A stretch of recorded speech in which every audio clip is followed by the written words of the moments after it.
Assalamualaikum warahmatullahi wabarakatuh. Kali ini kami kelompok 3 akan melakukan praktikum pada telur dan juga larutan garam. Step pertama yaitu siapkan alat dan bahan. Alat dan bahannya di sini yaitu telur, garam, air, gelas, dan juga sendok. Step kedua yaitu memasukkan telur pada gelas.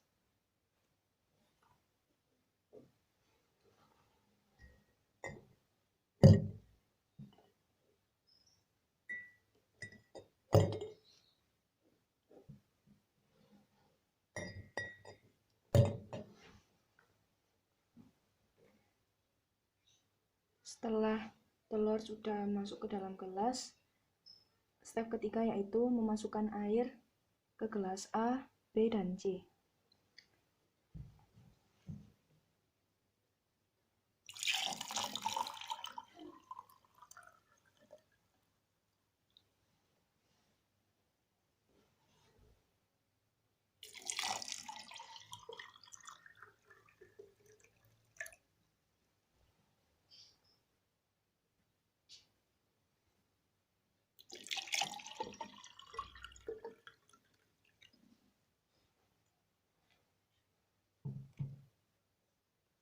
Setelah memasukkan air ke dalam wadah yang telah disiapkan, yang keempat yaitu memasukkan garam pada wadah B.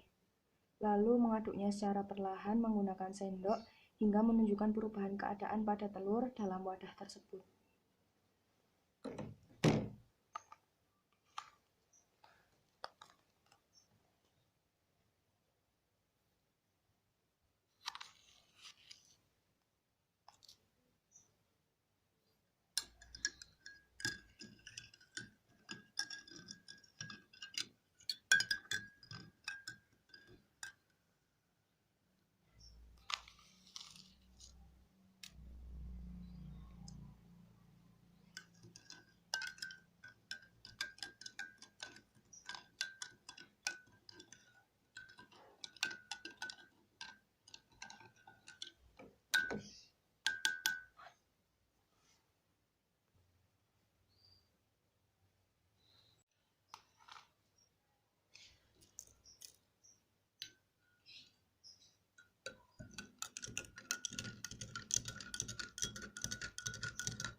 Pertanyaan pertama, bagaimana keadaan telur pada wadah A, B, dan C?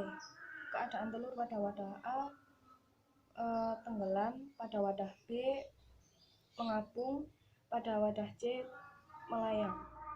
Gambarkan proyeksi keadaan telur pada wadah A, B, dan C. Berikut adalah gambar dari hasil percobaan. Apa yang menyebabkan terjadinya perbedaan pada wadah A, B, C?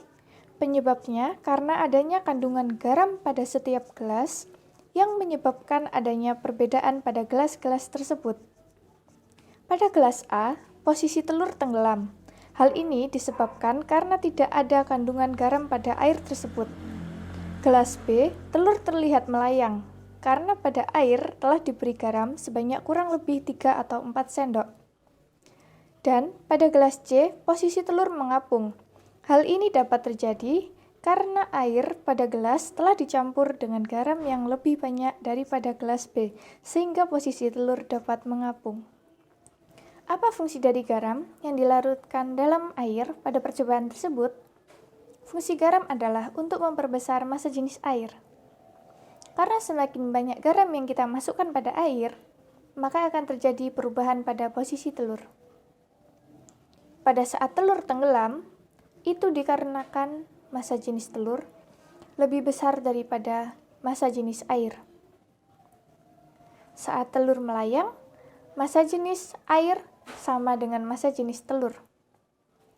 Dan saat telur mengapung, massa jenis air lebih besar daripada massa jenis telur. Saya akan menjelaskan secara singkat tentang percobaan telur dan larutan garam. Pada saat pertama, ketika telur dimasukkan ke dalam air yang tak terisi garam, maka telur akan tenggelam karena massa jenis telur lebih berat daripada massa jenis air. Yang kedua, air ditambahkan dengan 2,5 sendok makan garam dan diaduk secara perlahan, maka telur akan melayang karena massa jenis air dan massa jenis telur sama. Yang ketiga, ketika air ditambahkan 4-5 sendok makan garam dan diaduk secara perlahan, maka telur akan mengambang karena massa jenis air lebih besar daripada massa jenis telur. Hukum Archimedes berbunyi, sebuah benda bila dicelupkan seluruhnya atau sebagian ke dalam zat cair, maka akan mengalami gaya ke atas yang besarnya sama dengan berat zat cair yang dipindahkan oleh benda tersebut. Maka kesimpulan yang dapat kita ambil dari percobaan telur dan larutan garam ini adalah ketika benda mempunyai massa jenis yang lebih besar daripada massa jenis air, maka benda tersebut akan tenggelam. Sedangkan jika benda memiliki massa jenis yang lebih kecil daripada air, maka benda tersebut akan mengapung. Tetapi ketika massa jenis dari air dan benda tersebut sama, maka yang terjadi benda itu akan melayang.